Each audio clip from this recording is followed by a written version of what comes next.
Hello friends, welcome back. तो जैसा कि आपने थंबनेल और टाइटल देख ही लिया होगा, इस वीडियो में हम बात करेंगे कि H1B वीज़ा इंटरव्यू में क्या क्या क्वेश्चन मुझसे पूछे गए थे, आपसे क्या क्या क्वेश्चन पूछे जा सकते हैं और कितना टफ होता है H1B वीज़ा इंटरव्यू क्वेश्चन आपको आंसर देना, और ये प्रोसेस सिंपल होता है या टफ होता है, तो उस बारे में बात करेंगे।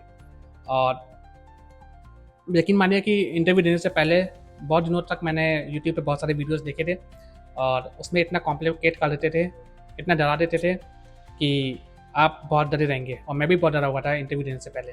तो इतने वीडियोस मैंने देख लिए थे, तो आप ज़्यादा वीडियोस मत दीजिए, देखिएगा, एक दो वीडियोस देखिए, कॉन्फिडेंस रहिए, अच्छे से आंसर दीजिए। बस आपका 19% चांसेस होते हैं कि, सही में बता रहा हूँ कि 90% चांसेस होते हैं कि आपको वीज़ा मिल ही जाएगा, और अगर आपके पास डॉक्यूमेंट्स अच्छे से हैं तो। चलिए मैं अपना एक्सपीरियंस बताता हूँ आपको कि मेरे साथ क्या क्वेश्चन पूछे गए थे, मैंने अपना इंटरव्यू कब दिया था और मुझे वीज़ा कितने दिन में मिल गया था। तो चलिए शुरू करते हैं। तो जैसा कि मैं नोएडा में रह रहा था, मैं वर्क फ्रॉम होम करता था, तो दिल्ली एनसीआर में दिल्ली में आपको पता होगा कि एक कॉन्सुलेट है यूएस एम्बेसी का, वहाँ पे कोई भी अपॉइंटमेंट नहीं मिली थी मुझे 4-5 महीने तक। तो मुझसे मेरी कंपनी ने पूछा था, जिस कंपनी के लिए मैं काम करता था, कि आपको अपॉइंटमेंट यहाँ पे तो नहीं मिल रही है दिल्ली एनसीआर की, लेकिन हैदराबाद की अपॉइंटमेंट है, तो आप हैदराबाद जाना प्रेफर करोगे, और वो अपॉइंटमेंट मिल रही है हमें जनवरी 2024 की, तो आप जाओगे। ये बात है अक्टूबर 2023 की। तो मैंने कहा हाँ ठीक है, अगर नहीं मिल रही तो बस किसी तरह मेरा इंटरव्यू ले लो, मुझे वीज़ा मिल जाए किसी तरह से बस। तो मैंने हैदराबाद जाने के लिए तैयार हो गया था और वहाँ जाके मैंने इंटरव्यू दे दिया था। तो इंटरव्यू 2 राउंड्स में होता है। जैसा कि मैंने बताया कि इतनी मुश्किल था दिल्ली में आपको अपॉइंटमेंट लेना, क्योंकि वहाँ पे ऑलमोस्ट सारे स्लॉट फुल रहते हैं, तो आपको तैयार रहना पड़ेगा कि आप कहीं भी जाकर इंटरव्यू दें, अदरवाइज़ आपके लिए एक जगह पे स्लॉट मिलना काफ़ी मुश्किल होगा, स्पेशली आप दिल्ली से हैं तो अब बात करता हूँ कि 4 महीने बाद का मुझे अपॉइंटमेंट मिला था हैदराबाद का, और इंटरव्यू 2 राउंड्स में होता है। पहले राउंड में आपको सिर्फ अपने फ़ोटो खिंचानी होती हो, आपके आइज़ का वो लेंगे, स्कैन करेंगे, और फिंगरप्रिंट भी आपका स्कैन करेंगे वो लोग। और पहले दिन सिर्फ यही होता है, आपका पासपोर्ट लेके जाना होता है और DS-160 लेके जाना होता है, और आपकी फ़ोटो तो खींचेंगे। मुझे लगता है मुश्किल से होगा, काम सिर्फ 5 मिनट का होता है, लेकिन बाहर लंबी लाइन लगी होती है तो उसमें टाइम ज़्यादा लग जाता है, तो आप उस हिसाब से जा सकते हैं। मेरा 3 बजे की अपॉइंटमेंट थी दोपहर की हैदराबाद में, तो मैं 2:30 बजे तक पहुँच गया था, 2 बजे तक पहुँच गया था मुझे लगता है। मैं इतना एक्साइटेड था और मैंने 1-1.5 घंटा लाइन में वेट किया था, उसके बाद मेरा नंबर आया था। तो 5 मिनट का काम हो गया था, 5 मिनट के बाद मैं वापस आ गया था घर।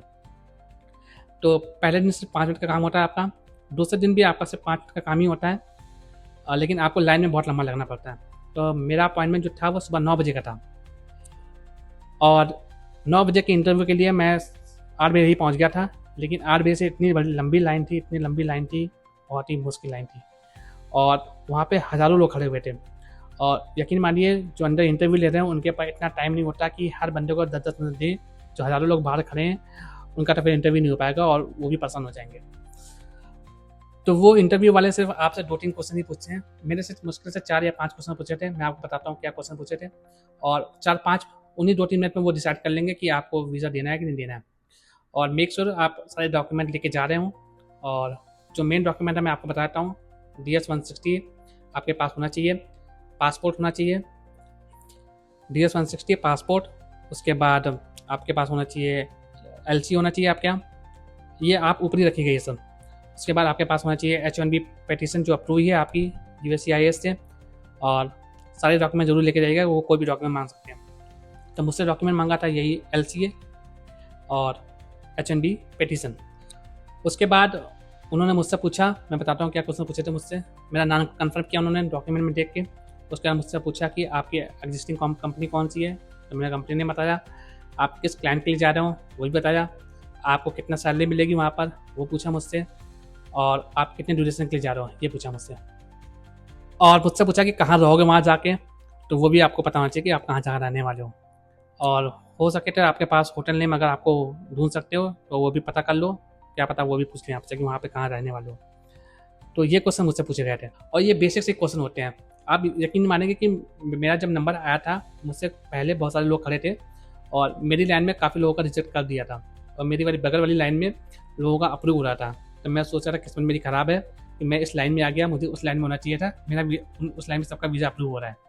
लेकिन जब मेरा नंबर आया, मेरी हार्ट बीट और बढ़ गई, मुझे लगा कि शायद वीज़ा कैंसिल ना हो जाए, लेकिन मुझसे यही नॉर्मल क्वेश्चन पूछे।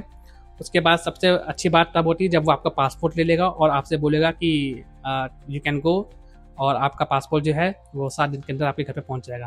अगर उसने ऐसा बोल दिया आपसे तो आप समझ सकते हैं कि आपका वीज़ा अप्रूव है। इतना इतना सुनने के लिए आपको अच्छे से आंसर देना पड़ेगा, और ऐसा फील नहीं होना चाहिए उनको कि आप झूठ बोल रहे हो और या झूठ बोलने की कोशिश करो या आप कुछ छुपा रहे हो। ठीक है, तो डॉक्यूमेंट प्रॉपर होना चाहिए, कॉन्फिडेंस होना चाहिए, अच्छे से आंसर दीजिए, उनको ना लगे कि आप झूठ बोल रहे हो। तो मुझे तो सब कुछ, मेरा तो डॉक्यूमेंट सब अच्छे से था, तो मैंने सब अच्छे से आंसर भी किया। और सब डॉक्यूमेंट आपके पास होता है तो आप अच्छे से आंसर करते हो, आपके पास कॉन्फिडेंस भी बहुत होता है। तो मेक श्योर करो आपके पास सारे डॉक्यूमेंट हो। और मैंने और लोगों को देखा था, उनको बोल रहे थे कि आपके पास डॉक्यूमेंट मिसिंग है, आप डॉक्यूमेंट मेल करिए, तब हम डिसाइड करेंगे कि आपको देना नहीं देना।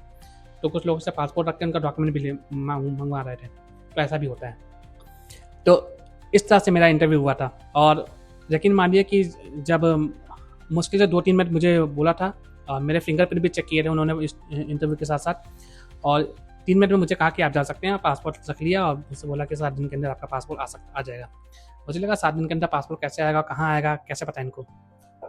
फिर जब मैं बाहर आया तो मैंने देखा कि DS-160 में मैंने एड्रेस दे रखा था ऑलरेडी। जब आप DS-160 फिल करते हो तो वहाँ पर आप फिल करते हो कि आपका पासपोर्ट कहाँ पर रिसीव करना है, आपका किस घर पर कुरियर किया जाए। तो मुझे लगता है 3 से 4 दिन के अंदर मेरा पासपोर्ट आ गया था, और मुझे पासपोर्ट डिलीवरी चार्ज 900 रुपये देने पड़े थे, वो प्रीमियम डिलीवरी थी मेरी, इसलिए।